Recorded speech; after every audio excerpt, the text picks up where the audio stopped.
começar com uma oração, gente? Opa.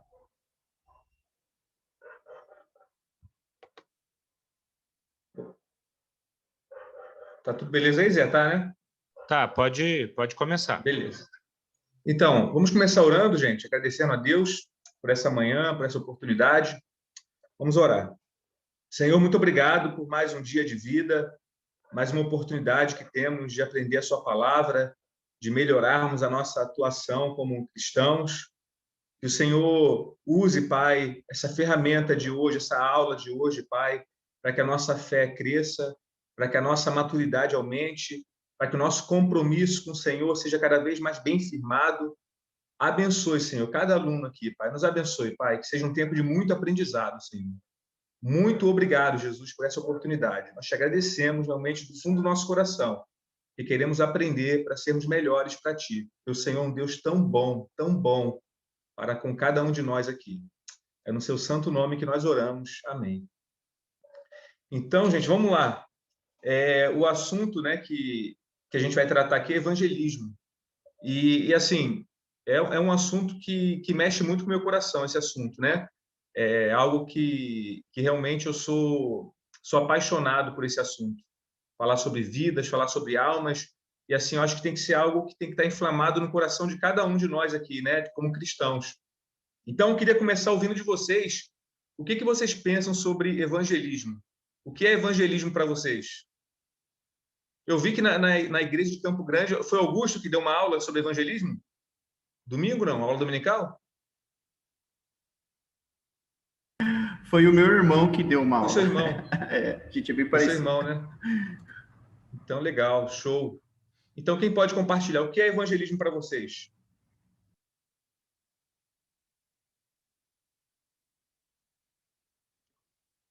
Eu entendo evangelismo como a gente compartilhar aquilo que Jesus tem feito na nossa vida. Então, é levar o evangelho em ação para outras pessoas e nada melhor do que ser uma testemunha do evangelho, né? Quando ele vai transformando a nossa vida, né? Amém, amém. Muito bom. Quem mais, gente? Evangelismo faz parte do DNA, ou pelo menos deveria fazer parte do DNA de todo cristão. É um estilo de vida. Amém. Amém. Algo para fazer parte do DNA, um estilo de vida. Muito bom, João Vitor. Quem mais?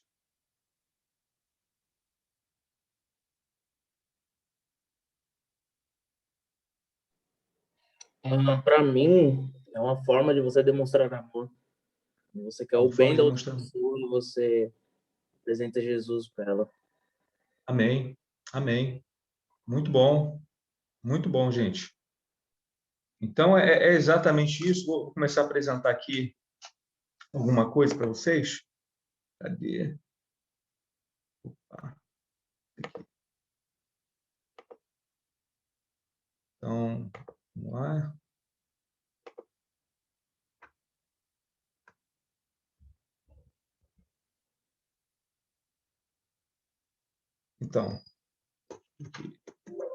Então, a palavra evangelismo, não dá para ler bem aqui não, vem da palavra grega, né?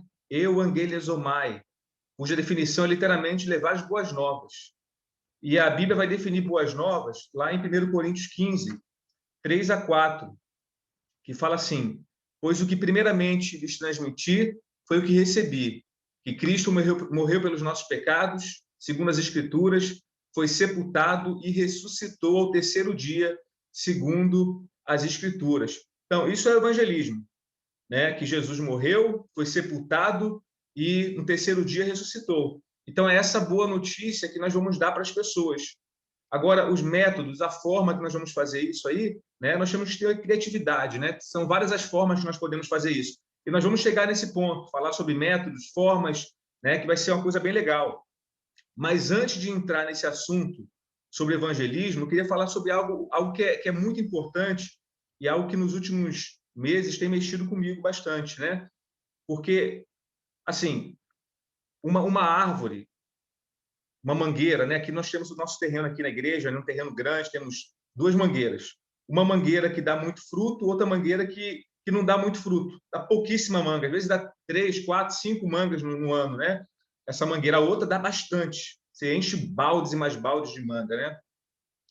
E tem pessoas, gente, que não aprendem na essência o que é ser um cristão de verdade, o que é realmente o evangelho de verdade, qual o significado do evangelho na sua vida. E se eu não entendo qual é o significado do evangelho na minha vida, eu vou ter dificuldade de transmitir essa mensagem.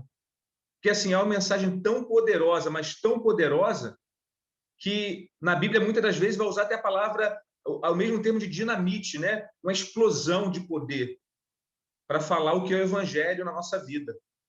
Então, assim, eu preciso entender. E a Bíblia fala que quando nós somos batizados, nós recebemos o Espírito Santo, que passa a habitar na nossa vida. E assim, vocês já fizeram o curso do Espírito Santo aí, com certeza, e a Bíblia fala que o Espírito Santo é uma pessoa, inclusive uma pessoa que se entristece quando nós fazemos algo errado, ele habita dentro da gente. E aí a pergunta é, né, como anda o seu relacionamento com o Espírito Santo? Como está a sua caminhada com o Espírito Santo? Eu tenho algumas passagens aqui para a gente pensar. Antes aqui, João 15, versículo 5, fala assim: eu sou a videira, vocês são os ramos. Se alguém permanecer em mim e eu nele, esse dá muito fruto, pois sem mim vocês não podem fazer coisa alguma. Então aqui a questão é o seguinte, aqui não está falando assim, olha, e em mim e eu nele, esse dá fruto, mas está falando de dar muito fruto, muito fruto. Então, fruto, qualquer mangueira, qualquer goiabeira dá. Agora, dá muito fruto, que é a questão. Dá muito fruto, que é a questão. Então, você tem dado fruto, você tem dado muito fruto. Então, para que eu possa dar muito fruto, ele tem que estar em mim. E quem que está habitando em mim nesse momento? É o Espírito Santo. Então, eu tenho me dirigido a ele, eu tenho falado com ele, eu tenho dado bom dia para ele, eu tenho perguntado para ele, Senhor, quem é a pessoa que o Senhor quer que eu atinja hoje? Quem é a pessoa que o Senhor quer que eu fale hoje? Quem é a pessoa que o Senhor quer que eu fale do seu amor hoje? Senhor, me abençoe, me dê a palavra certa para eu falar com essa pessoa. Espírito Santo, coloque as palavras certas na minha boca para eu falar com essa pessoa. A Bíblia fala aqui em João 14, mas o conselheiro, o Espírito Santo, que o Pai enviará em meu nome, lhes ensinará todas as coisas e lhes fará lembrar tudo o que eu lhes disse. Então, essa é uma promessa do Senhor para a gente. Está dizendo para mim, para você, que o Espírito Santo, o conselheiro, o consolador, ele vai nos ensinar todas as coisas. Então, se eu quero aprender a evangelizar com alguém, falar de Jesus para alguém, quem é que vai me ensinar? Claro que numa aula a gente vai aprender algumas técnicas, a gente vai aprender algumas coisas, mas quem nos ensina é o Espírito Santo. Quem nos ensina é o Espírito Santo. É ele que vai dar a ferramenta certa, é ele que vai dar a estratégia certa, é ele que vai dar o momento certo para a gente falar. Então, se eu estiver conectado com ele, fica muito mais fácil, porque é ele que dá o resultado, não somos nós. Então, assim, nós temos um poder tão grande dentro da gente que às vezes nós não usamos, nós não consultamos o Espírito Santo. Então, é como se fosse assim. Imagine você tem lá seu carro e você dá carona para alguém, né? E vai lá fazer uma viagem para Bonito, né? De Campo Grande para Bonito, 4 horas de viagem. E você coloca seu amigo lá do seu lado. E você vai de Campo Grande para Bonito, 4 horas, você não dá uma palavra com esse seu amigo. Você não dá um bom dia, você não fala nada, não puxa um assunto e vai viajando com ele. Gente, não faz muito sentido. Se é seu amigo, você tem que bater papo com ele. Se é seu amigo, você tem que conversar com ele. E a mesma coisa assim, nós temos um amigão dentro da gente, que é o Espírito Santo, que a Bíblia chama de conselheiro. Ou seja, Oi? Bom dia. Então, nós temos esse amigo conselheiro que mora dentro da gente, que quer nos dar conselho, quer dar todas as dicas, o caminho certo para seguir, e a gente não conversa com ele. A gente não pergunta para ele.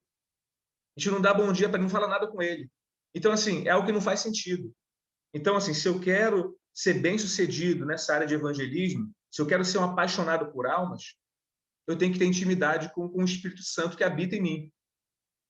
E, às vezes, quando a gente fala assim, eu vou confessar para vocês, quando eu comecei a estudar mais sobre isso, pensar mais dessa forma, né, de Espírito Santo como amigo, onde eu vou orar, vou falar com ele, né, vou dar bom dia para ele, vou pedir, Espírito Santo, onde é que o Senhor quer me levar hoje? Para que o Senhor quer me levar hoje? Eu pensava assim antes, puxa, esse negócio de falar com o Espírito Santo é coisa de pentecostal, né? A gente fica com esse preconceito, né? Mas não é não, meu amigo. Nós temos um amigo que mora dentro da gente. E assim, é para a gente realmente quebrar esse paradigma e começar a pensar, eu preciso conversar com o Espírito Santo, eu preciso falar com ele, eu preciso pedir a direção dele. Ele é meu amigo, a Bíblia fala que ele é meu conselheiro. Isso não é ninguém falando, não é Jesus falando. O conselheiro, o Espírito Santo, que o Pai enviará em meu nome, vai ensinar todas as coisas. Ele lhes fará lembrar tudo o que eu lhes disse. Então, nós temos, é uma promessa de Jesus para a gente. Outra coisa, assim, ó, que a Bíblia fala sobre o Espírito Santo. Não entristeçam o Espírito Santo de Deus, com o qual vocês foram selados para o dia da redenção. Não entristeçam. Então, gente, acho que muitos de nós aqui, nós entristecemos o Espírito Santo com o tipo de vida que a gente leva. Eu tenho visto que hoje tem crescido muito uma teologia liberal, do pode tudo, né? A gente acaba permitindo várias coisas acontecer. Conheço vários amigos meus, né, cristãos e tudo mais, que tem um liberalismo assim, sabe agora? Uma coisa tremenda. Tá tudo liberado. Tá tudo liberado, gente. Sabe? É bebedeira, é um monte de coisa liberado. Sabe? Então, isso está errado. Isso está errado. Sabe? Muita coisa está sendo já permitida no meio cristão, porque nós vivemos numa sociedade onde não existe padrão de certo e errado. E a pergunta é, será que eu não estou entristecendo o Espírito Santo? Será que eu não estou entristecendo o coração de Deus? Então é para a gente pensar realmente, será que as nossas atitudes não entristecem o Espírito Santo? A Bíblia fala em Efésios 5, não se embriaguem com vinho que leva à libertinagem, mas deixem-se encher pelo Espírito. Então, assim, se eu quero uma igreja forte, uma igreja que vai realmente trazer bons frutos, eu preciso ser um bom fruto. Se eu quero converter alguém que vai ter um bom relacionamento com Deus, eu preciso ter um bom relacionamento com Deus. Porque senão nós acreditamos num cristianismo liberal, numa teologia liberal, nós vamos trazer o quê? Pessoas que vão pensar da mesma forma que a gente. Então, eu preciso realmente melhorar o meu relacionamento com Jesus, com o Espírito Santo, para que eu possa realmente converter pessoas de verdade. Nós tivemos um caso aqui no Rio, uma pessoa que fazia parte aqui da igreja, a pessoa ensinava, a pessoa cantava, e essa pessoa, gente, durante muito tempo enganou muita gente com a vida que ela vivia. E depois de muito tempo a gente descobriu que esse cara tinha uma mulher fora do casamento, tinha um filho fora do casamento, ninguém sabia, a mulher dele não sabia, a igreja não sabia, ninguém sabia. Ele estava lá na frente cantando, estava lá na frente ensinando e tudo mais. E achando aquilo tudo normal. E daí, quando nós descobrimos, vamos conversar com ele, né? Ele já tinha lá conversado com a esposa dele e falou o seguinte para a gente: olha, aconteceu, né? Mas é normal. E isso me fez crescer com a minha esposa e está tudo certo. E o cara achou que não precisava pedir perdão, achou que estava tudo certo, que era o padrão dele, pronto. Então, é esse tipo de cristianismo que muitas vezes tem vivido. Pessoas fazem coisas terríveis diante de Deus e acham que aquilo é normal. Acha que é normal. Acho que é normal. E você vê pessoas, às vezes, na frente, pessoas cuidando de pessoas com a vida torta, com a vida errada. E o que a gente vai criar com isso? Quando a gente evangeliza? É o mesmo padrão de cristianismo que a gente vive. Então, se eu quero realmente uma igreja diferente, uma igreja saudável, eu preciso ser saudável. Eu preciso ser saudável. Então, é muito importante isso. Então, o assunto evangelismo é importante. Mas antes de evangelizar, eu preciso, de repente, me evangelizar. Eu preciso ver como é que está o meu relacionamento com Deus. Como é que está a minha vida com Deus. Será que eu tenho vivido realmente uma vida de verdade? Uma vida cristã de verdade? Então, é nesse sentido que a gente vai poder ensinar as pessoas a seguir Jesus de verdade. Porque a gente fala muito hoje em fake news, mas tem um fake evangelho, o evangelho fake aí. Pessoas estão vivendo o evangelho fake. Falam que são cristãs, mas aí fazem todo tipo de coisa errada que Deus reprova. Isso está errado. Está errado. E se nós tivermos relacionamento com o Espírito Santo, relacionamento com Deus de verdade, a gente vai conseguir enxergar essas coisas e consertar. Né? E aí vamos poder ensinar as pessoas a serem cristãos de verdade. Então, é muito importante o nosso relacionamento com o Espírito Santo. A gente orar realmente, pedir a Ele. Espírito Santo, me mostre se o que eu estou fazendo é errado. Fazer como Davi. Senhor, sonda-me e vê se há algo errado em mim. Era a oração de Davi, o cara que era chamado do coração segundo o coração de Deus. Ele tinha esse tipo de oração. Sonda-me meu coração, sonda minha vida e vê se há algo errado em mim. Então, é isso. Se eu quero evangelizar, trazer pessoas para Cristo, essa é uma necessidade da igreja, eu preciso olhar minha vida primeiro. Como é que eu estou? Como é que eu estou vivendo? Para que realmente venham frutos de qualidade para Cristo, né? E para isso eu preciso ser um fruto de qualidade. Então, eu queria só entrar nesse assunto antes de a gente entrar realmente sobre evangelismo, né? Então, se alguém quiser falar alguma coisa, por favor, fique à vontade. Vamos fazer a aula dinâmica, né? A gente falando, perguntando, tá? Então, se alguém quiser fazer algum comentário, fazer alguma pergunta, fique à vontade.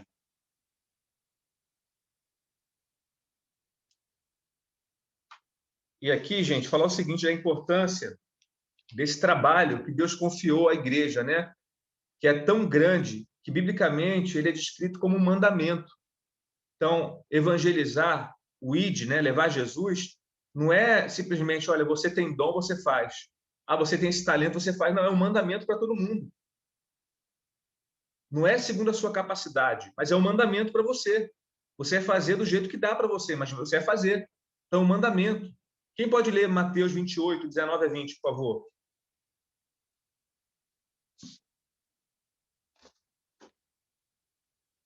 Eu leio. Obrigado, Luana. Mateus 28. Peraí.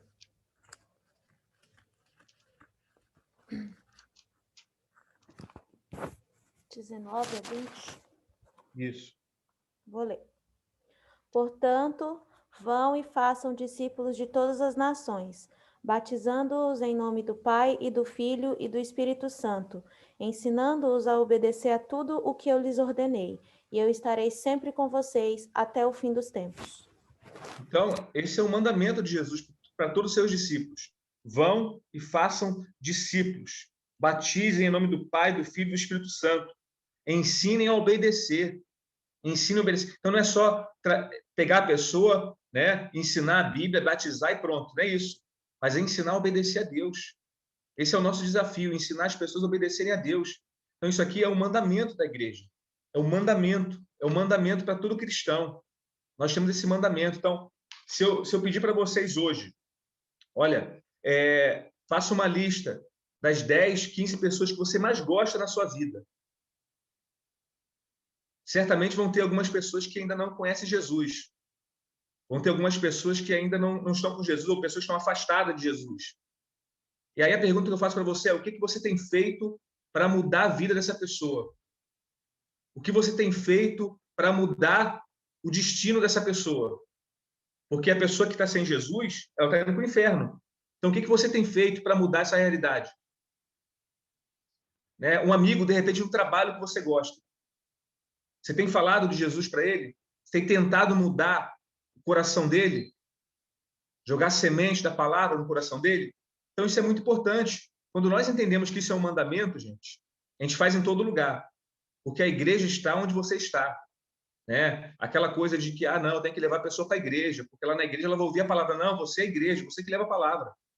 Nós somos a igreja. Então, nós precisamos fazer isso. E é triste, porque nesse momento de pandemia, muitas igrejas, assim, claro, cada igreja tem o seu perfil, cada congregação vai tomar suas decisões, né? E assim, eu entendo que esses últimos 1 ano e meio, 1 ano e 7 meses, 8 meses aí de pandemia, foi o tempo, de repente, que o povo mais precisou da igreja. Mais precisou da igreja. E aí muita gente pensa assim, não, eu vou me isolar em casa, vou ficar em casa, não posso chegar perto de ninguém porque não dá, é perigoso e tudo mais. É perigoso, com certeza. Mas você usando a máscara, usando o álcool gel, você pode continuar falando de Jesus. E tem muita gente aqui no Rio, pessoas que estão com problemas emocionais, pessoas que estão com problemas agora, sabe, não querem sair de casa, estão com medo, tem jovens com problemas emocionais por causa da pandemia. E como é que a igreja vai ficar de braço cruzado e vai falar assim, não, agora eu estou de folga, eu vou ficar esse tempo aí, enquanto há pandemia, eu vou ficar de folga porque é perigoso. falar de Jesus. Eu peguei Covid no mês de março. Quase morri. E aí muita gente falou para mim, não, Jeff, fica em casa agora, não, sabe, fica mais tranquilo e tal. Como é que eu posso ficar tranquilo sabendo que tem gente indo para o inferno? Como é que eu posso ficar tranquilo sabendo que tem gente que vai para o inferno se eu não fizer nada? Então não tem como. Algumas pessoas pensam, não, vamos fechar a igreja, vamos deixar a igreja fechar até as coisas melhorarem, até todo mundo ficar vacinado. Gente, as pessoas estão vacinadas, vão continuar pegando o vírus. O vírus não vai acabar. O vírus vai continuar. Antes, a conversa que tinha era, olha, daqui a pouco vai estar todo mundo bem, esse vírus vai passar e tal. Mas não vai passar, vai ficar. Ele vai ficar. Né? Vai diminuir os efeitos agora com a vacina. Você vai pegar, mas não vai ficar tão mal. Né? Mas vai continuar o vírus aí. Então, a igreja, eu sempre falo isso aqui, né? O Bill Hybels fala isso, que a igreja é a esperança do mundo. Então, como que a esperança do mundo pode tirar folga no momento de mais tensão da igreja? Não tem como, não tem como. Então, nós precisamos ser esperança nesse momento de dificuldade na vida das pessoas. Tem muita gente mal emocionalmente e que uma palavra nossa, uma visita nossa, sabe, um telefonema nosso, pode ajudar a pessoa, de repente, a não cometer um suicídio. A pessoa não faz uma besteira com a vida dela. Tem gente desempregada nesse momento. Pessoas passando fome. Eu conheci pessoas aqui, né, que estavam 4 dias sem comida em casa. 4 dias sem comida em casa. Então, como é que a igreja pode ficar de braços cruzados? A igreja pode ficar só no online, na sua vida virtual, sabendo que tem um monte de gente mal. Não tem como. Não tem como. Né? Então, por isso que Paulo fala que, para ele, o morrer, gente, era lucro. Era lucro. Né? E quando ele estivesse vivo, ele ia pregar Cristo, falar de Jesus. Então, um momento difícil, mas nós somos a igreja. Nós somos a esperança do mundo. Né? Então, eu entendo que a igreja tem que estar na linha de frente nesse momento. A igreja é a esperança do mundo. E assim, gente, essa ideia de falar de Jesus também é uma obrigação de todo cristão. Uma obrigação de todo cristão. Lá em 1 Coríntios 9, 16... 1 Coríntios 9, 16.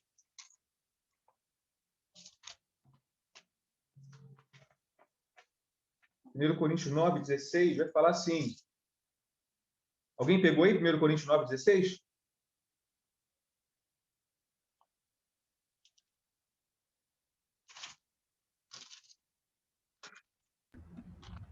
Sim, posso ler? Pode ler, por favor. Contudo, quando prego o evangelho, não posso me orgulhar, pois me é imposta a necessidade de pregar. Ai de mim, se não pregar o evangelho. Amém. Então, olha só o apóstolo Paulo falando, gente. Ai de mim se não pregar o evangelho. Ai de mim se não pregar o evangelho. Então, assim, eu tenho que entender que é uma obrigação minha, sabe? Eu conheci Jesus, Jesus mudou a minha vida. Sem ele eu não sou ninguém. E por isso eu tenho essa necessidade, sabe? Essa chama acesa dentro de mim para falar dele para o máximo de pessoas que eu puder. Então, é uma obrigação, sim, de todo cristão fazer isso. É uma obrigação nossa. Também é uma responsabilidade de cada cristão. 1 Timóteo 2, versículo 4. 1 Timóteo 2,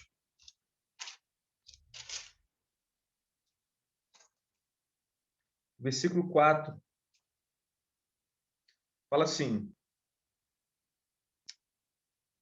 que deseja que todos os homens sejam salvos e cheguem ao conhecimento da verdade. Então, esse é o desejo de Deus, que todas as pessoas sejam salvas. Vão ser todos salvos? Não. Mas, assim, eu preciso ter essa ideia, eu preciso ajudar a salvar o maior número de pessoas possível. Eu preciso falar de Jesus com o maior número de pessoas que eu puder, sabe? Eu tenho que ter estratégia de relacionamento. Poxa, eu sou amigo dessa pessoa porque essa pessoa é legal, mas eu quero trazer uma mensagem no coração dela. Eu quero falar de Jesus para ela, sabe? Eu tenho que ter essa responsabilidade de falar de Jesus para as pessoas. É uma dívida nossa também, é uma dívida que nós temos. Olha lá em Romanos 1, versículo 14 e 15. Romanos capítulo 1, versículo 14 e 15.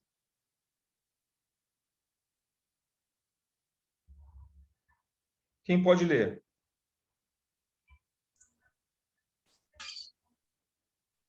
Sou devedor tanto a gregos como a bárbaros, tanto a sábios como a ignorantes. Por isso estou disposto a pregar o evangelho também a vocês que estão em Roma. Amém? Então, o Paulo, ele sentia que ele tinha essa dívida de pregar o evangelho. Para ele era uma dívida, ele precisava pregar. Ele, quando teve esse encontro dele com Jesus, para ele foi algo tão poderoso, tão incrível, que ele era um cara que era assim, meio alucinado de pregar o evangelho, sabe? Ele queria pregar por todo lugar. Você vê Paulo passando por naufrágio, passando por tantas coisas, o que ele fazia? Continuava pregando o evangelho. E assim, quando a gente passa por dificuldade, o que a gente faz?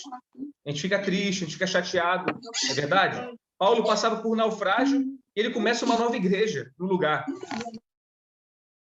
Era tão grande de pregar o evangelho que cada lugar que ele ia, sabe, ele mostrava a paixão dele por Jesus. E aí não tinha como, as pessoas ficavam apaixonadas também e se entregavam ao Senhor. Então, gente, isso é muito importante para a gente entender que eu tenho essa dívida. Jesus mudou minha vida, mudou minha história, e eu preciso realmente fazer isso, levar o evangelho, porque é um compromisso que eu tenho, né, para com meu Deus. E é uma condição para o crescimento da igreja.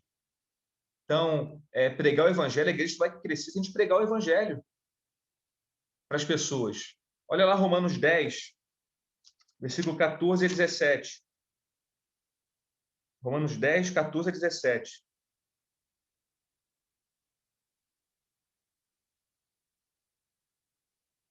Vai falar assim, ó. Como, pois, invocarão aquele em quem não creram? E como crerão aquele de quem não ouviram falar? E como ouvirão se não houver quem pregue? E como pregarão se não forem enviados? Como está escrito, como são belos os pés dos que anunciam as boas novas. No entanto, nem todos os israelitas aceitaram as boas novas, pois Isaías diz, Senhor, quem creu em nossa mensagem? Consequentemente, a fé vem por se ouvir a mensagem, e a mensagem ouvida mediante a palavra de Cristo. Então, gente, é uma condição para o crescimento da igreja. Como que as pessoas vão ouvir, vão crer, se não tem quem está pregando nesse momento? É verdade? Então, nós precisamos fazer isso, precisamos pregar o evangelho, precisamos ter estratégia para pregar o evangelho para as pessoas.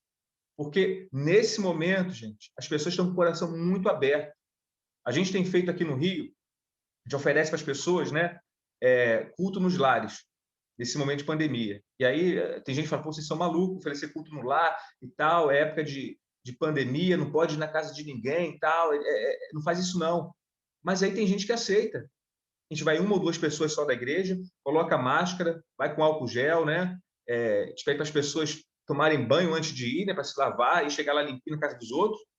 E é uma bênção, gente. É uma bênção. Tem uma família recentemente agora que veio para a igreja por causa disso, por causa de um culto na casa dela. Uma família veio, está aqui na igreja. Eu estou estudando a Bíblia com uma família, um militar, uma fonoaudióloga, mais 2 filhos, né? E assim, essa mulher, ela tem esclerose múltipla, né? Ela do nada pode ter um momento que ela vai acordar, vai estar cega. Momento que o corpo dela vai estar paralisado, né? Hoje ela está bem, mas a qualquer momento ela pode acordar e alguma parte do corpo dela travar, né? E aí estamos estudando a Bíblia, uma família extremamente católica. E eu estou indo na casa deles, coloco a máscara, sabe? Geralmente é quinta-feira, 3 horas da tarde. Eu estou aqui na igreja, vou para casa, tomo um banho, né? Chego lá limpinho na casa dela, porque ela não pode nem pensar em pegar esse vírus. Ela não pode nem pensar em pegar o vírus. Eu vou, estudo a Bíblia com ela.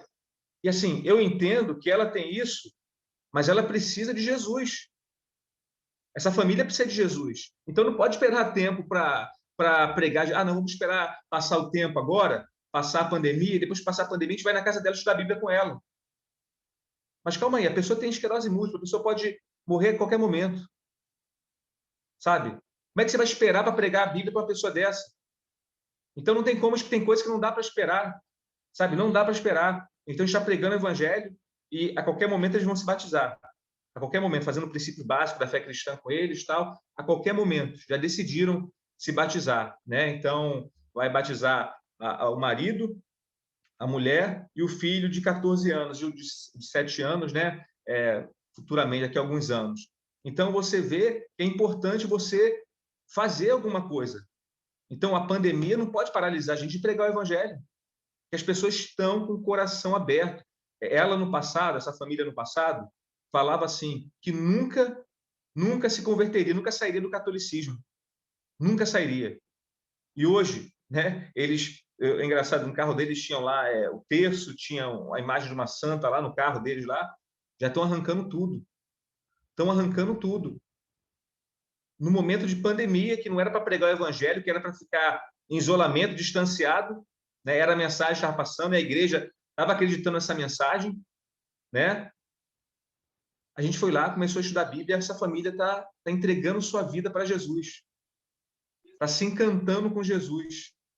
Então, olha só, gente, se a gente decide simplesmente não fazer nada, vamos ficar isolados, gente, é hora de ficar isolado, vamos pregar Jesus. Uma vida de uma pessoa está em risco, pode ir para o inferno, por causa da nossa omissão. Então, é muito importante a gente entender que realmente nós temos essa dívida, é uma responsabilidade, é uma obrigação, é um mandamento, é uma condição para o crescimento da igreja. Então, nós precisamos fazer. Então, o evangelismo, gente, é necessário, é importante. Né? Você tem que pensar em formas. Se apareceu oportunidade, você tem que aproveitar essas oportunidades e pregar Jesus. Porque é dessa forma que a gente vai mudar a vida das pessoas. É dessa forma que o reino de Deus vai crescer cada vez mais, se espalhar no meio da terra. É dessa forma. Então, Jesus morreu para salvar pessoas. Para salvar pessoas. Ele nos chamou para essa missão. Olha, você agora tem esse mandamento. Vai lá e pregar o evangelho. Então, vamos aproveitar as oportunidades. Porque tem muita gente indo para o inferno porque a gente não está pregando. Porque a gente não está falando do amor de Deus. A gente está se omitindo. Então, com certeza, você tem amigos no seu trabalho, na sua faculdade, sabe, que ainda não conhece Jesus. Então, não é fazer de qualquer jeito, sabe? Chegar lá, abrir a Bíblia lá, sem preparo nenhum. Não. Às vezes você não precisa nem abrir a Bíblia. Sabe, é com uma ação sua, com uma atitude sua. Você vai ganhar aquela pessoa. E ali você vai ter oportunidade depois de abrir a Bíblia. Então, aproveite as oportunidades, porque muita gente está com o coração aberto, muita gente está carente, porque a maioria das pessoas sumiram da vida delas. Cara, eu lembro quando eu fiquei doente, eu peguei a doença, puxa, os meus vizinhos, eles gostam muito de mim, né? Eles não são cristãos ainda, seu Geraldo e Dona Ana.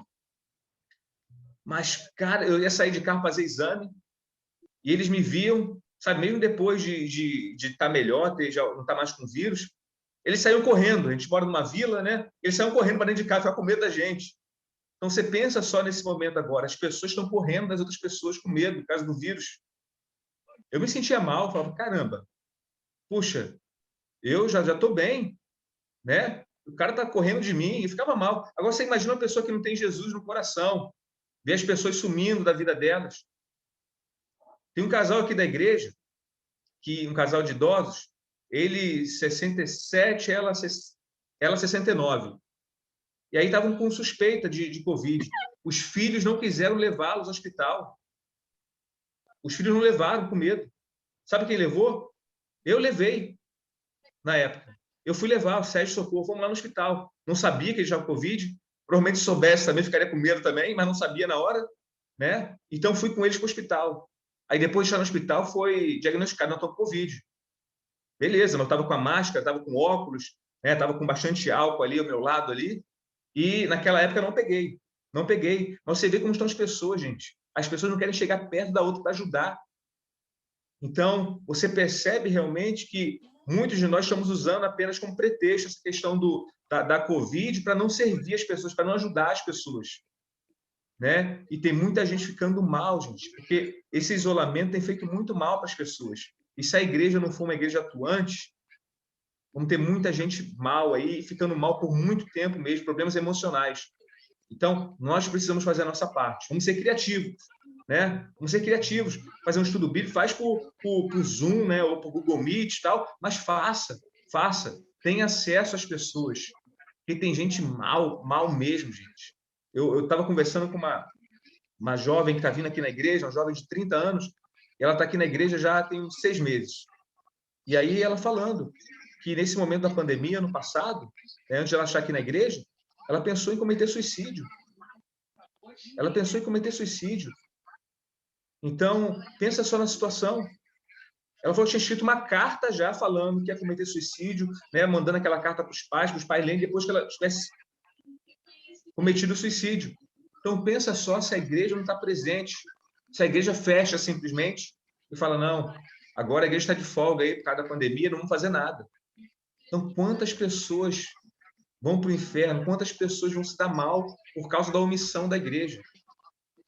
Então, é muito importante, nesse momento, a gente saber que nós temos uma grande responsabilidade, sim, com as pessoas. Temos uma grande responsabilidade, um grande compromisso. Não podemos viver só a nossa vida para a gente. A nossa vida é para servir o próximo, é para ajudar o próximo. A Bíblia fala que o mais importante é amar Deus acima de todas as coisas. Mas o segundo é amar o próximo como a nós mesmos. Então, é o nosso chamado.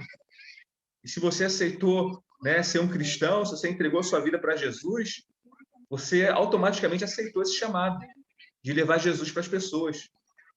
Então, é muito importante isso, gente. Muito importante essa necessidade que o mundo tem de Jesus. Alguém quer comentar alguma coisa? Fique à vontade a fazer alguma pergunta. Não me deixe falando sozinho, por favor. Sim. O servir, ele exige sacrifícios, né? E eu percebo que essa pandemia, ela tem dado algumas desculpas. Me chamou a atenção esse seu comentário, porque a pandemia, ela tem dado algumas desculpas para a gente, como cristão, para não servir. Então, uma pessoa, por exemplo, pega Covid, então a gente fala, eu não posso ir lá, porque ela está com o vírus, né? Mas a gente esquece também que a nossa luta é contra os principados e potestades, e a gente é filho de um Deus vivo. Então, e essa é uma opinião minha, tá, gente? Fico, às vezes, com medo de falar, porque as pessoas podem julgar, né?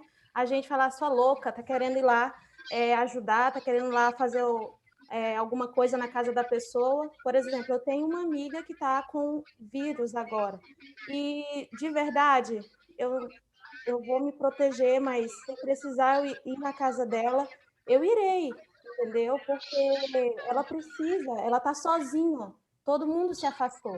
Então, a igreja, nesse momento, precisa se fazer presente, né? Amém. E a gente precisa também confiar em Deus. Eu tenho medo? Tenho medo. Mas eu vou fazer o que está dentro do meu alcance. A gente deve fazer o que está dentro do nosso alcance. Então, esse momento de pandemia é um momento muito propício para a gente trazer realmente as pessoas a Cristo, porque todo mundo se afasta mesmo. E o Covid é uma doença muito solitária, infelizmente. Então, o nosso papel é se fazer presente mesmo na vida dessas pessoas. Amém, exatamente. Seu comentário sobre a gente precisa confiar e servir, entendeu? Amém, Luana. Exatamente. Exatamente isso. Muito bom. Muito bom. Agora, essa é sua amiga cristã, não? Graças a Deus, sim. Mas eu vejo que os irmãos estão se mobilizando, alguns, não são todos, mas eu vejo, sim. E o esposo também está com Covid, mas ela está só. Entende? Ninguém chega perto, não pode chegar perto, então ela precisa de ajuda, entendeu? E essa sua fala me impulsionou a ajudá-la mais ainda, né? A gente ajuda um pouco mais de longe, né? Mas ela precisa de uma ajuda mais ativa. Entendeu? Amém. Não, e não quer dizer que você vai lá, não, eu vou pelo poder de Deus, não vou colocar máscara, não vou colocar nada, não. Você vai colocar, mas faz sua parte, né? Mas, assim, eu percebo, Luana, que hoje muitas pessoas vão se afastar da igreja, porque a igreja não está sendo igreja até na vida dos que são igreja, sabe? Dos cristãos. Muita gente vai se afastar. Vai acabar essa pandemia, um monte de gente não vai voltar para a igreja, porque a igreja não está cuidando dos seus próprios membros, sabe? Do seu próprio corpo. Então, assim, é triste. Então, nós temos agora o compromisso de cuidar dos nossos e, ao mesmo tempo, levar a mensagem para os de fora. Então, olha só, né? Então, é um desafio grande. É um desafio grande. Mas nós temos que fazer, né? De novo, a igreja é a esperança do mundo. A igreja é a solução do mundo. A solução do mundo não é a vacina. A solução do mundo é Jesus, né? É Jesus. As coisas não vão melhorar quando a vacina chegar. Vão ter outros problemas. Mas quando uma pessoa tiver Jesus no coração, quando a pessoa entregar sua vida para Jesus, a vida dela vai melhorar. Então, isso nós temos que ter no nosso coração. A vacina vai ajudar, com certeza. Mas o que salva realmente é Jesus, não é vacina. Não é vacina. Né? Até porque a gente está percebendo que a vacina não imuniza ninguém. A vacina diminui os efeitos, né? Mas não imuniza ninguém. Então, quem salva de verdade é Jesus. Então, nós temos que levar Jesus para as pessoas aproveitar. Está todo mundo carente aí, está todo mundo com o coração aberto para levar essa mensagem. Nunca um momento foi tão propício, foi tão bom para a igreja pregar do que agora. Sabe? Nunca foi tão bom de pregar do que agora, gente. As pessoas estão abertas mesmo para ouvir uma mensagem. Sim. Pensou aí nos idosos? Estão em casa sozinhos o tempo todo aí com medo do vírus? Sabe? Então, como é que faz? Vai largar essas pessoas de lado? Vai deixar eles em casa sozinhos? Não. Temos que cuidar dessas pessoas. Então, é um papel que a igreja tem que cumprir bem mesmo nesse momento. Sim, eu tenho uma história bem engraçada. Eu vou falar rapidinho, né, já que ninguém está falando. Eu fui fazer um atendimento de uma gestante e a sogra estava junto e a gente conversou. Elas não são cristãs e a sogra gostou muito de mim. Ela é uma senhorinha, eu estava de máscara, estava tudo certo e no final do atendimento a mulher me pediu um abraço. Para você ver a carência das pessoas. Eu nunca vi essa pessoa na minha vida. Ela falou: "Você pode me dar um abraço?" E aí eu falei: "Mas e o Covid, né? Eu tenho medo de passar Covid para a senhora." Ela: "Minha filha, eu não aguento mais essa história de Covid. Eu preciso agora de um abraço." E ela me pegou e me abraçou. E eu falei: "Em nome de Jesus", no abraço, assim, eu falei: "Senhor, me proteja, em nome de Jesus, proteja essa mulher." E aí a mulher me abraçou, né? E logo depois que eu saí desse encontro, eu me enchi de álcool, mas graças a Deus, nem ela e nem eu pegamos Covid, mas a gente vê como que as pessoas estão carentes, gente. As pessoas É verdade, é verdade. É um gesto pequeno, mas as pessoas estão precisando de mais, de atenção. Estão precisando, mano. Por isso é tão importante para a gente ser igreja de verdade nesse momento, né? Ser igreja, aproveitar as oportunidades, aproveitar os corações que estão abertos realmente, né? Estão clamando ali por algo, né? Então, nunca foi tão fácil pregar o evangelho como agora, gente. Nunca foi tão fácil, sinceramente. É tão difícil porque tem essa barreira do vírus, mas é tão fácil que os corações se abriram. Então, temos que aproveitar a oportunidade. Então, mais alguém quer falar, gente? Por favor, falem.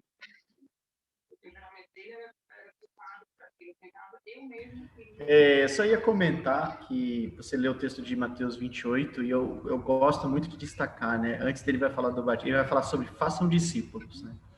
É interessante como esse fazer discípulos é uma construção, né? Então eu vejo que às vezes como igreja a gente tem a ideia de vamos batizar pessoas, né? E aí parece que batismo você termina o trabalho, pelo contrário, né? Você está começando o trabalho. Então você e o que você estava comentando aí é sobre isso, né? Pessoas e isso tem acontecido aqui também na igreja, né? Que usaram a pandemia para se afastar e infelizmente muitas não vão querer voltar, né? É óbvio que como cristãos e irmãos em Cristo é o nosso dever ir lá conversar com essas pessoas, orientar, amar essas pessoas, né? Para poder realmente incentivar ela a voltar à comunhão. Mas eu vejo que muita gente infelizmente vai usar disso para poder, olha, não quero mais, não quero me envolver, né? E isso precisa mudar um pouco a nossa concepção de como fazer esse trabalho evangelístico, né? De realmente, como você está falando, primeiramente vem de uma vida totalmente dedicada a Deus, né? Totalmente entregue a Deus e ao Espírito Santo e de cuidado com as pessoas, né? De amor e de serviço. Então, quando as pessoas sentem isso, você vai criando uma cadeia de pessoas que, rapaz, olha, eu fui tão amado, eu quero amar o próximo, né? Amém, exatamente. Que a gente consiga, né, realmente ser igreja dessa maneira, né? Amém. Obrigado, Augusto. Alguém mais, gente? Ô, Jefferson. Opa! Olá, tudo bem? É Cícero? Oi. Sim, eu. Então, Seu nome é coisa. Galaxy A10 Cícero, não? Cícero. Não, tô brincando. Viu, Jefferson? Sim. Tá me ouvindo? Tô ouvindo, o que querido. você falou é que nós somos a igreja, né? E se nós somos a igreja, igual nessa pandemia, o que você disse, é o que está acontecendo muito, igual você que tinha contraído o vírus aí, você sabe que você passou aí meio isolado, então é uma oportunidade mesmo para a gente usar mais mesmo, até o próprio, nós temos na mão nossa máquina que é o celular, né? Uma mensagem, uma ligação para um irmão, para um amigo que contrai, porque é uma coisa que a pessoa se afasta mesmo do outro, igual você disse. Mas se nós somos igreja, nós temos que dar fruto, e aí esses frutos vai ficar parado? Nós temos que despertar mesmo, tá? Com uma coisa muito, assim, muito forte, tá? Amém. Nós temos que Amém, despertar. Cícero. Exatamente. Muito bom. E assim, quando eu peguei o Covid, eu fiquei mal mesmo, Cícero. Eu fiquei quase 40 dias muito mal, né? E assim, eu não fiquei internado pela misericórdia de Deus, que eu encontrei, que tem uma médica que vem aqui no Celebrando, né, no programa que nós temos na igreja, e essa médica tinha acabado de pegar a doença, e ela falou assim, Jefferson, eu tenho uma medicação aqui que eu tomei, eu vou te passar. Mas só que essa medicação não tinha lugar nenhum, né? E tem uma irmã aqui, que é chefe de enfermagem, que ela trabalha no INCA, aqui do Rio, né? O Hospital do Câncer, Instituto do Câncer. E essa medicação só tinha nesse hospital. E aí conseguiu a medicação para mim, essa enfermeira veio na minha casa e aplicou as medicações na minha veia, diretamente na veia, porque a situação estava tão feia que tinha que aplicar na veia. A minha saturação chegou a 90, não podia diminuir mais, né? Senão eu ia internar, já era para estar internado, com 92 já interna aqui. E aí essa médica foi me segurando, dando essa medicação fortíssima na minha veia, aí foi diminuindo a infecção. Mas nesse processo, uma coisa que me ajudou muito também foram as infinitas ligações que eu recebi dos irmãos. Gente, assim, realmente a gente não estava precisando, mas os irmãos pegaram meu CPF aqui e começaram a depositar dinheiro na nossa conta para nos ajudar com os medicamentos, com um monte de coisa. E assim, foi algo assim incrível que fizeram, algo incrível, incrível mesmo. Começaram a mandar dinheiro e a Dani começou a olhar o aplicativo lá da nossa conta e falou, Jefferson, não para de entrar dinheiro aqui na conta, o que aconteceu? E eram os irmãos da igreja depositando dinheiro na nossa conta para nos ajudar, ligando. Tinha irmãos que vinham na nossa porta trazer frutas para a gente. Você não ficou abandonado, né? Muito pelo contrário. Não me senti. E isso me dando força, porque realmente essa doença mexe muito com as nossas emoções. Quando eu fui para o hospital, fiquei um dia no hospital lá, eu falei assim, Dani, acho que eu não vou voltar, não. A nossa emoção fica meio bagunçada, realmente. E assim, as ligações... Teve um irmão que me levou para o hospital um dia. No outro dia, a outra irmã me levou para o hospital. Então, eu com Covid, os irmãos me botaram no carro e me levaram para o hospital. Então, cara, quando você recebe um amor daquele ali, você fala, puxa vida, eu não estou aqui por acaso.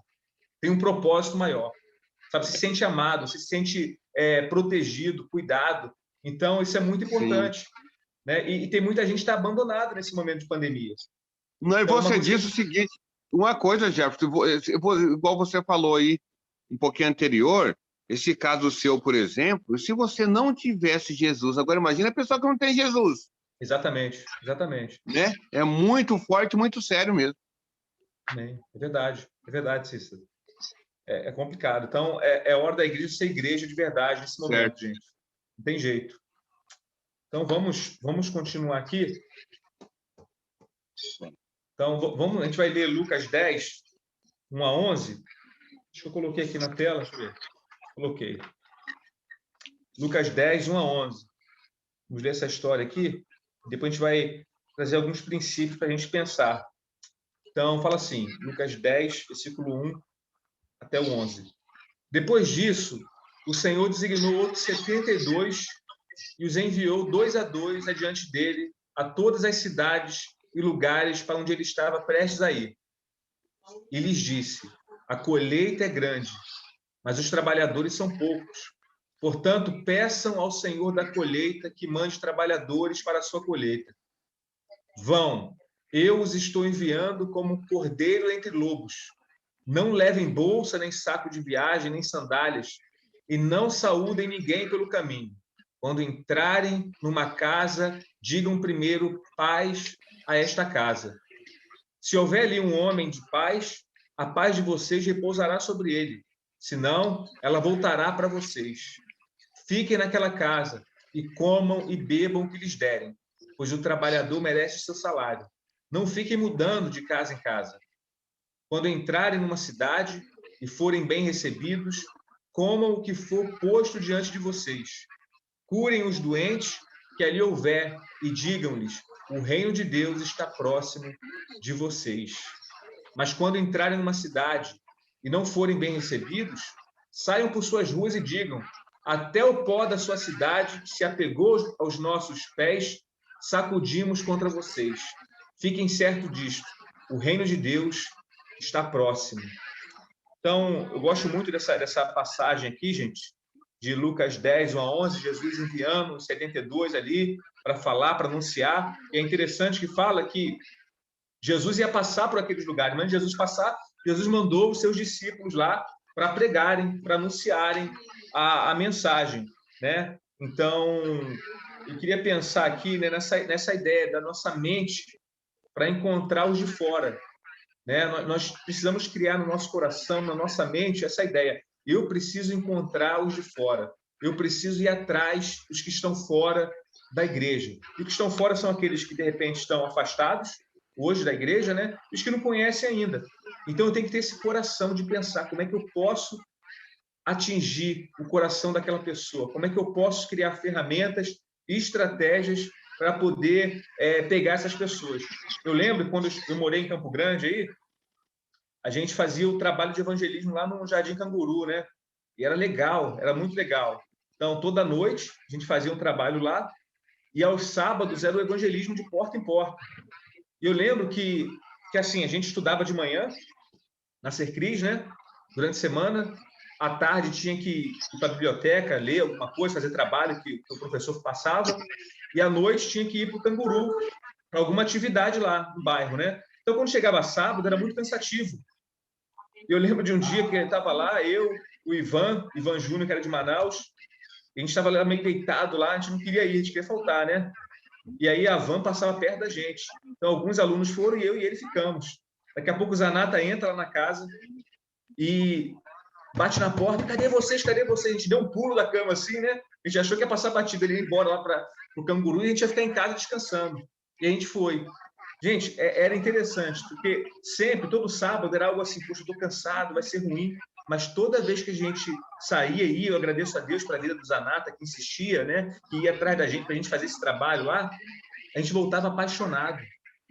A gente batia nas portas, as pessoas recebiam, as pessoas aceitavam a mensagem. Era algo que, sabe, mexia com o nosso coração. Porque a gente foi criado para levar o evangelho para as pessoas, foi criado para servir as pessoas, para amar as pessoas. Então, toda vez que a gente fazia aquilo e as pessoas recebiam, sabe, aceitavam aquela palavra, aceitavam marcar um estudo, a gente voltava empolgado. Mas não era fácil tomar o passo. Sempre que a gente tinha que fazer aquele trabalho de ir lá, sabe, a gente estava cansado. Pô, sábado, 8 horas da manhã, pô, brincadeira, Zanata. Pô, tem que ser sábado à tarde, de manhã, pô, brabão isso aí, né? Mas era tão bom, gente, depois de ir. Era difícil para você ir. Estava cansado, mas depois que você ia, era uma coisa maravilhosa. Então, o evangelismo, falar de Jesus, às vezes é um fardo para a gente quando a gente não faz. Mas depois que a gente começa a fazer, é uma experiência maravilhosa. É uma experiência incrível. Que você percebe, você vê pessoas ali entregando suas vidas para Jesus. Pessoas mudando suas vidas. Eu lembro que quando a gente começou lá, a minha turma, era eu e o Natanael, a gente bateu na porta do Alexandre e da Juliana. Eles não eram da igreja na época. Nós fomos um dos primeiros lá a bater na porta deles lá e tal. Depois outras pessoas começaram a estudar. E hoje a gente vê que eles estão na igreja, a família toda na igreja. A gente fala: caramba, olha só que coisa. Um sábado que a gente estava lá batendo nas ruas, percorrendo aquelas ruas, a gente bateu numa porta e hoje uma família toda está em Cristo. Então, olha só a diferença que faz. Então, quando a gente se omite de fazer, a gente está dizendo: olha, essas vidas não são importantes. Não são importantes. E a gente deixa de fazer o que realmente é válido para a gente fazer, que Deus está pedindo para a gente fazer. Então, é muito importante a gente aceitar esse chamado, aceitar o chamado de Deus e fazer realmente o que tem que ser feito. Então, Deus ele tem planos para a vida das pessoas que não conhecem Ele ainda, mas isso passa por nós, né? nós somos aqueles que vamos realmente conectar o coração de Deus ao coração dessas pessoas. Então, o que você tem feito, né, para mudar essas realidades?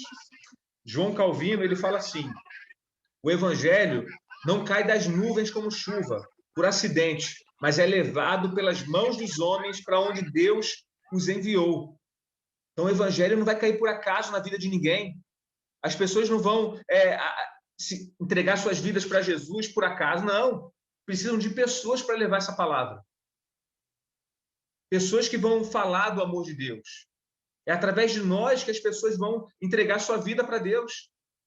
Não é por acaso, não vai ser um acidente, mas vai ser a nossa decisão de aceitar esse chamado, de levar, de ir até as pessoas que estão perdidas.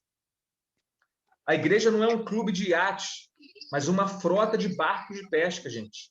Nós não estamos ali só para passeio, não estamos ali só estacionados na igreja, só recebendo, sabe? Não, nós estamos ali para receber uma mensagem no domingo, para termos comunhão com as pessoas, mas para irmos depois e buscarmos pessoas ali. A igreja é como se fosse só um quartel-general, onde você vai para receber as instruções e sai para procurar as pessoas que estão perdidas. Essa é a ideia. Então, nós precisamos fazer o nosso trabalho. Precisamos fazer o nosso trabalho. Nós temos que pescar almas para Jesus. Temos que, sabe, criar métodos. É interessante, mas a gente tem que começar a pensar nesse sentido, né? Vocês que de repente estão na liderança de algum ministério na igreja, que vão ser líderes, né, na igreja futuramente, sabe, toda vez que você vai criar um evento, por exemplo, você vai criar um acampamento de jovens, né? Retiro de jovens, a gente chama aqui retiro. E aí você não pode criar só o acampamento dos jovens pensando assim, nós vamos fazer um acampamento de jovens para os nossos jovens. Se esse é o propósito, está fazendo acampamento só para os jovens da igreja, o propósito não é legal, sabe? Não faz muito sentido. Você tem que pensar como é que esse retiro aqui, esse acampamento de jovens, pode atrair os não cristãos para estarem lá, ouvir uma mensagem, ter comunhão com os cristãos, e ali eles ficarem encantados de repente entregarem suas vidas para Cristo. Como é que pode, né, fazer isso? Então, na estratégia do acampamento tem que ter isso.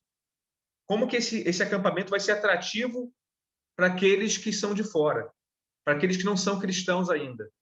Então, não pode ser só, não, eu estou pensando aqui, mas só pensando nos que são da igreja já. Tem que pensar principalmente nos que não são da igreja. Então, toda atividade na igreja tem que ser pensada nisso. Como é que eu posso atrair os de fora?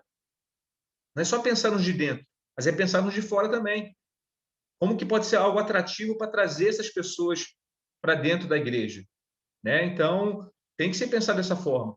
A gente tem aqui um grupo de surdos na nossa igreja, né?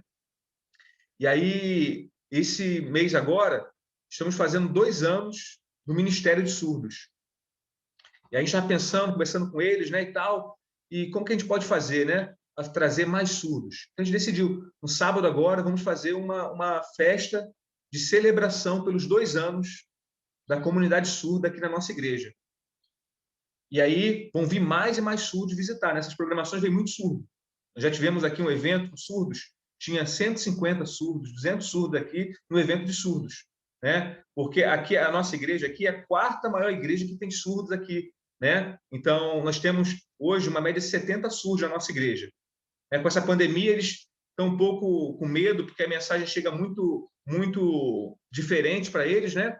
Mas nós temos bastante surdo aqui na igreja. E quando a gente faz uma atividade, vem muito surdo, e daqueles surdos que visitam, alguns acabam ficando aqui. Então, está sendo preparada uma atividade pelos próprios surdos, né? Eu vou ter a oportunidade de trazer uma mensagem naquele dia, vai ter algumas coisas legais, algumas brincadeiras esse sábado agora.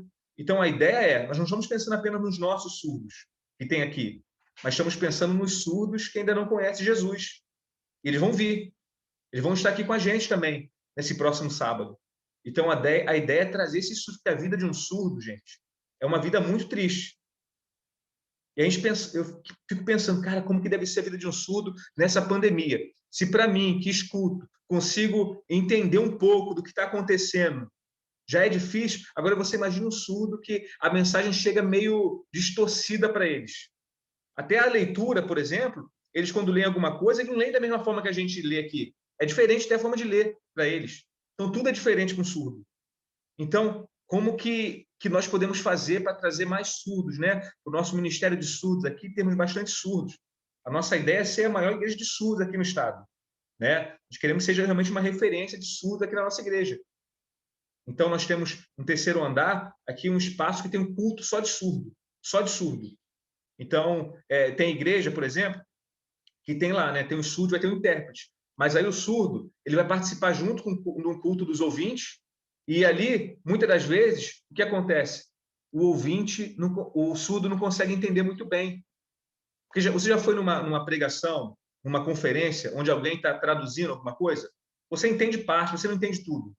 Você não entende tudo, não consegue entender tudo. E aqui nós fizemos a experiência, né? Eu falei para os ouvintes aqui, olha, fazer a experiência.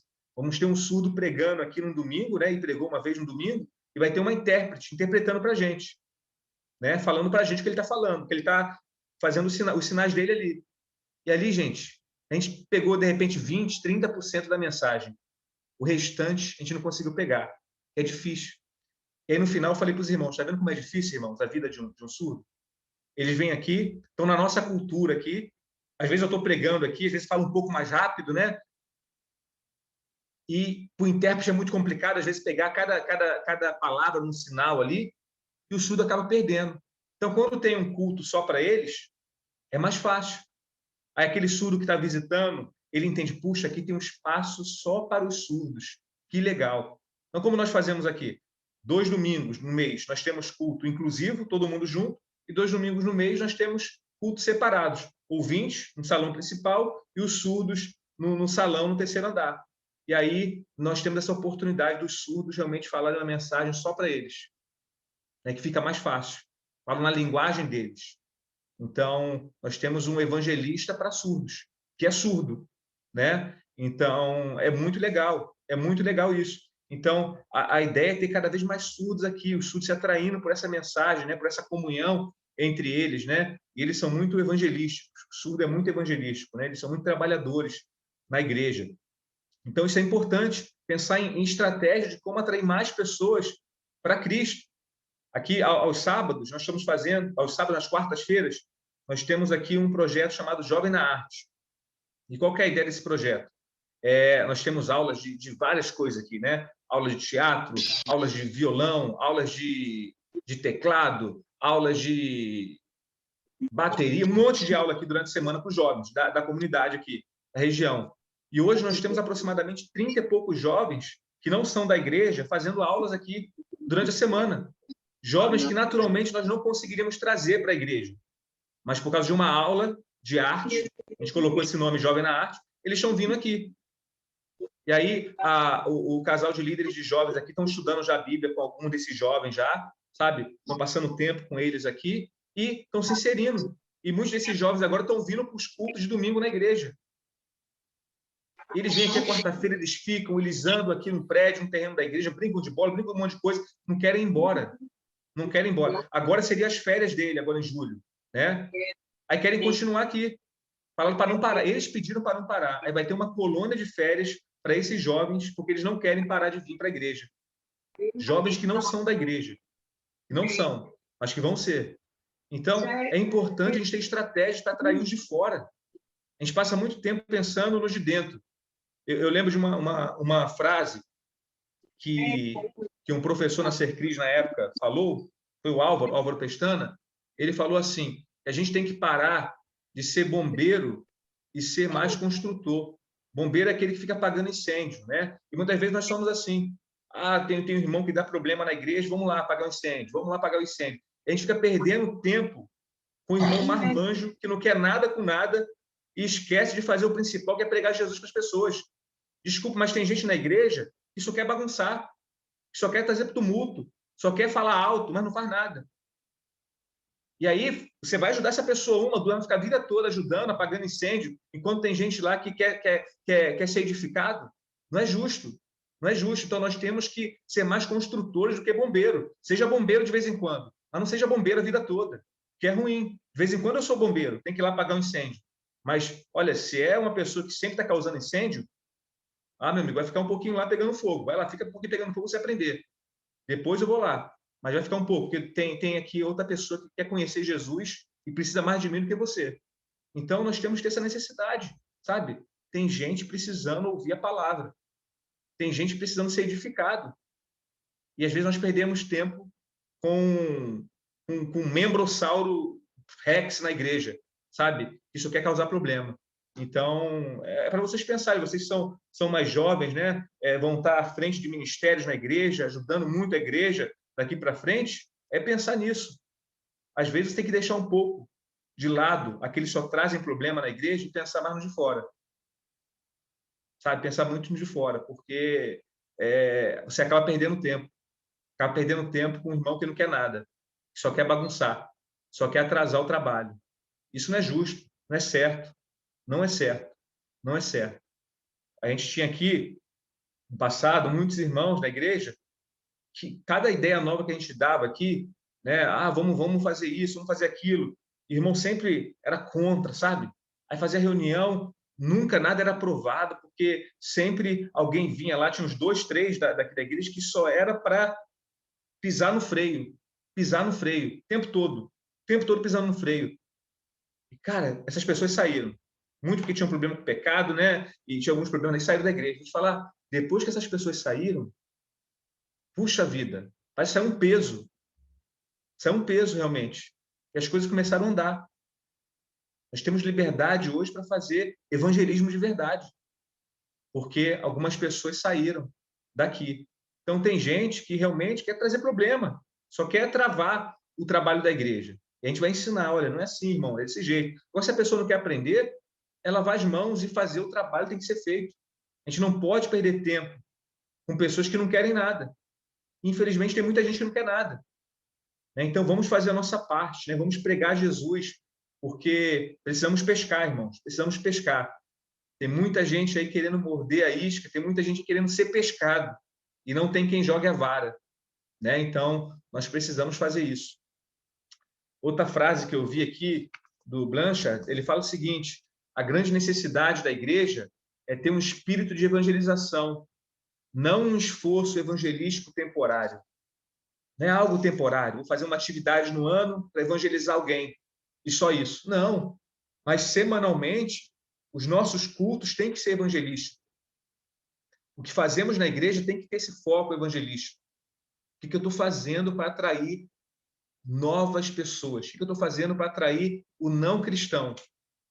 Né? Então, até às vezes, irmãos, até a nossa forma de falar, né? Nós temos que mudar para atrair os não cristãos. Até a nossa forma de falar. Até a versão da nossa Bíblia, às vezes, tem que mudar.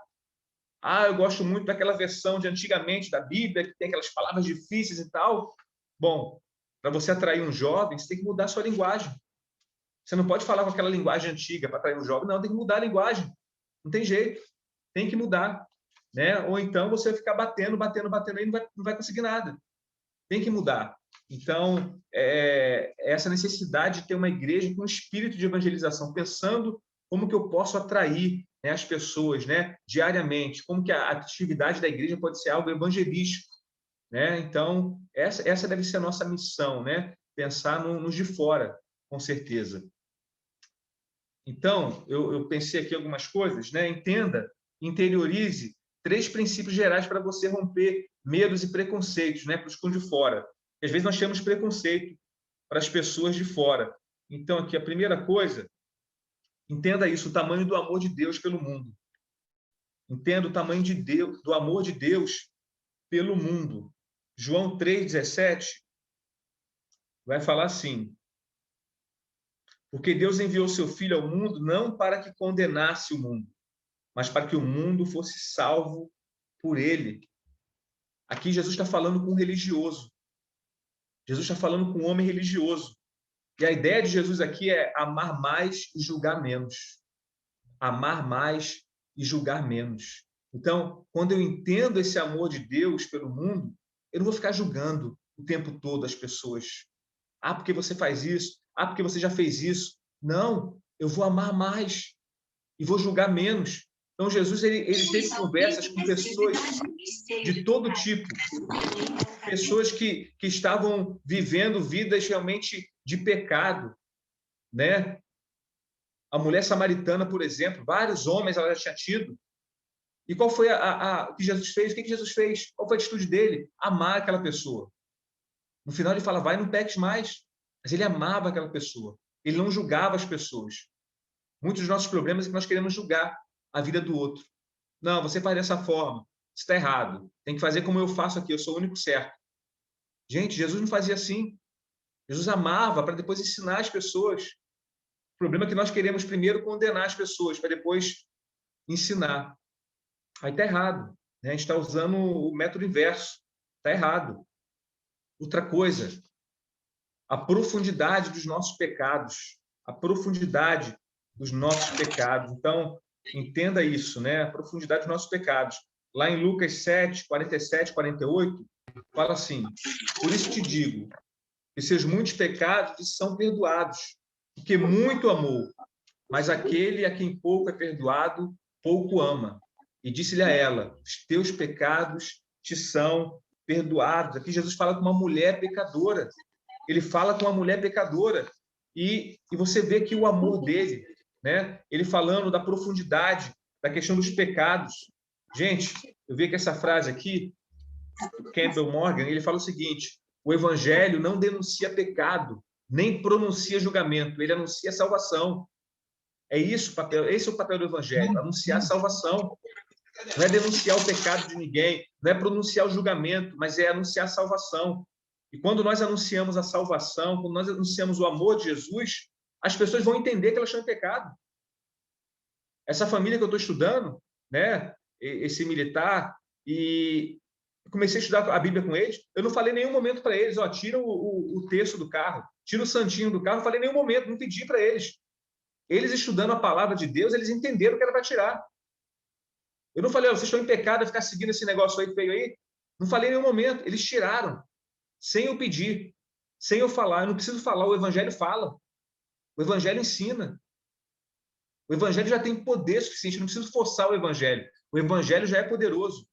Então, às vezes a gente quer dar uma ajudinha para o Evangelho, gente. Não, deixa o Evangelho fazer. Você ensina a palavra e deixa que o Evangelho constrange as pessoas. Você não precisa constranger ninguém. O Evangelho já constrange. Então, é importante pensar nisso, querido. É importante. Outra coisa. Alguém quiser falar, fica à vontade, tá? Estou falando aqui pra caramba.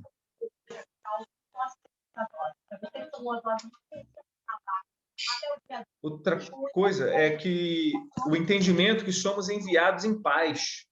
O entendimento que nós somos enviados em paz. Isso para a gente entender. Diz lá em Lucas 7, 49 e 50, os que estavam à mesa começaram a dizer entre si: quem é este que até perdoa pecados? E disse à mulher: tua fé te salvou. Vai-te em paz. Vai-te em paz. Jesus, gente, recebeu essa mulher, perdoou, restaurou e a enviou em paz. E a enviou em paz. Sabe, o nosso Deus, como diz aqui o William White, é um Deus missionário. Então, ele tratou do pecado da mulher, tratou a mulher e falou: vai lá, vai em paz, vai em paz, vai em paz, né? Vá com seu coração em paz e vá falar de mim para as pessoas. Outra frase que eu vi que é legal também, do R. Martin, ele fala o seguinte: o Espírito de Cristo é o Espírito de missões. E quanto mais nos aproximamos dele, mais dedicados nos tornamos como missionários. Mais dedicados nos tornamos como missionários. A gente pensa em missões. Vocês acabaram de ter uma aula de missões com o Brian, um cara fenomenal. Brian, eu acho, sinceramente, um dos caras mais incríveis que eu conheço. E missões, quando a gente pensa em missões, vou fazer missão, eu vou para outro estado, eu vou para outro lugar. Mas, sabe, se você quer ter esse sonho de ir para outro estado, outro país, tem que começar a fazer já no seu bairro, na sua vizinhança, na sua igreja, sabe? Tem que começar a falar de Jesus para as pessoas. E como é que você sonha em ir para outro país e você não consegue nem falar de Jesus para os seus vizinhos, para os seus colegas de trabalho, para os seus colegas de faculdade? Então, comece a falar, sabe? Comece a falar. Nós somos missionários já onde nós estamos. Nossa missão é falar de Jesus. Então, vamos falar de Jesus, vamos falar do amor dele para as pessoas. E tem muita gente precisando ouvir. E nós somos chamados a falar. Então, será que nós temos feito nosso trabalho? Será que temos sido missionários de Cristo? Então, alguns princípios aqui para a gente pensar, né, hoje. Primeira coisa aqui, né, para que, assim como Jesus, você possa ir de encontro aos que ainda não pertencem à família de Cristo, né, estão fora do Evangelho. Então, a primeira coisa, tem uma mente vocacional. Sua mente precisa ser vocacional. Você tem que ter uma mente vocacional.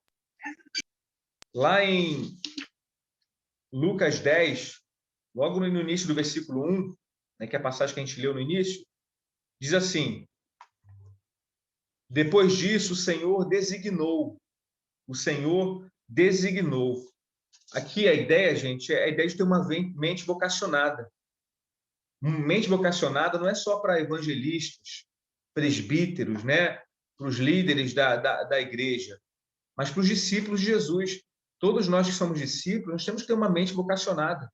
Nós temos uma vocação. Qual é a nossa vocação? Trazer discípulos para Jesus, formar discípulos para Jesus, pregar o evangelho de Jesus. Então, se você é discípulo, essa é a sua vocação. Formar mais discípulos. Trazer mais discípulos para o Senhor. Essa é a nossa vocação. Wilson Carlisle, ele fala assim: evangelização é a tarefa perpétua de toda a igreja, não o passatempo peculiar de alguns de seus membros, mas de toda a igreja. Toda a igreja.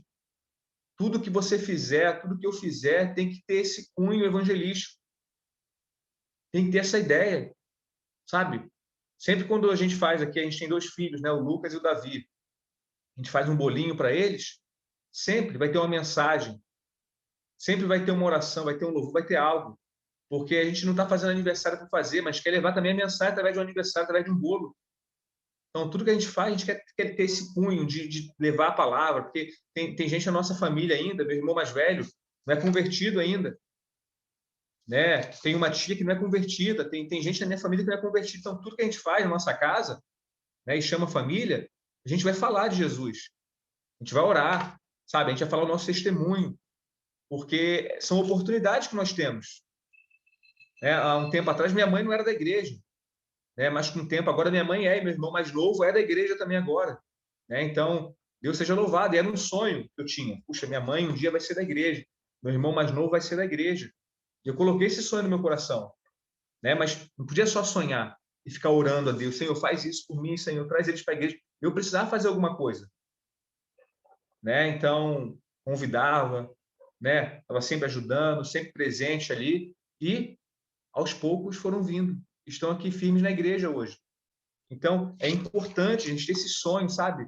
A gente entender que a evangelização é uma tarefa nossa. Não um passatempo de alguns dos membros, mas todos nós temos essa tarefa de evangelizar, né? E principalmente aqueles que estão mais próximos da gente, como nossos familiares, aqueles amigos mais chegados, né?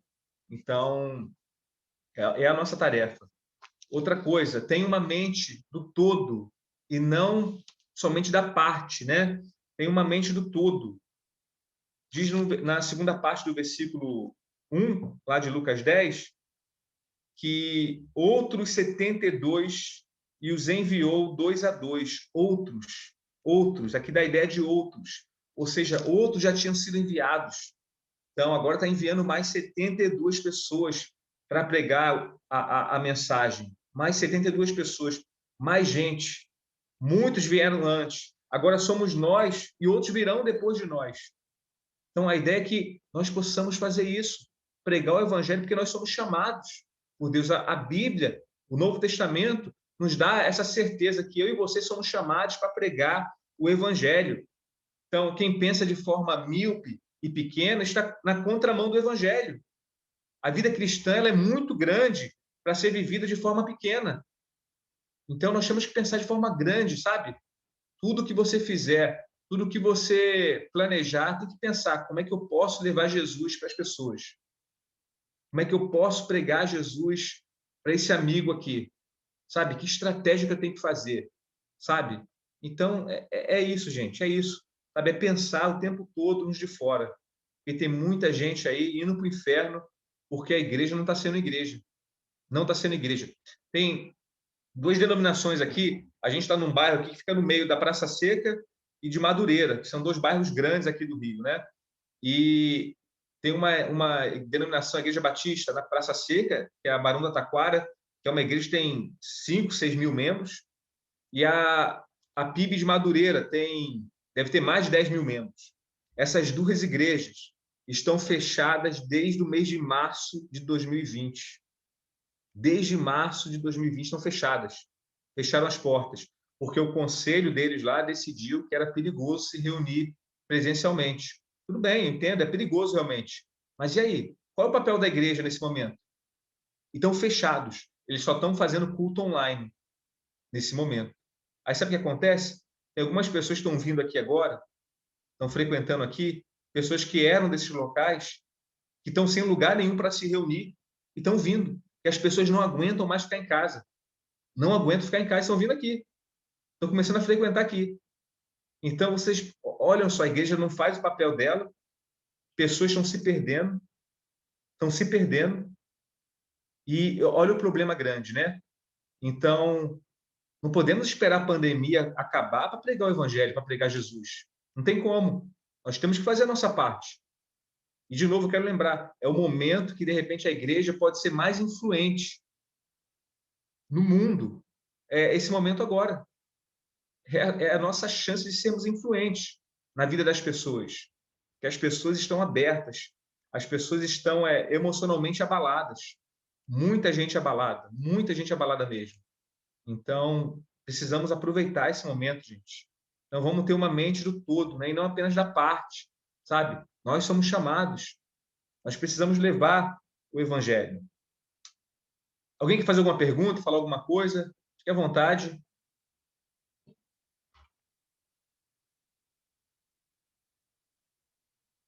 Vocês têm um intervalo, geralmente, de 10 minutos para beber uma água? Alguma coisa assim tem, né? Sim. Sim, então vamos dar um intervalo então, de 10 minutinhos? Perfeito. Pode ser. Perfeito, então. Vocês bebem uma água, vão no banheiro?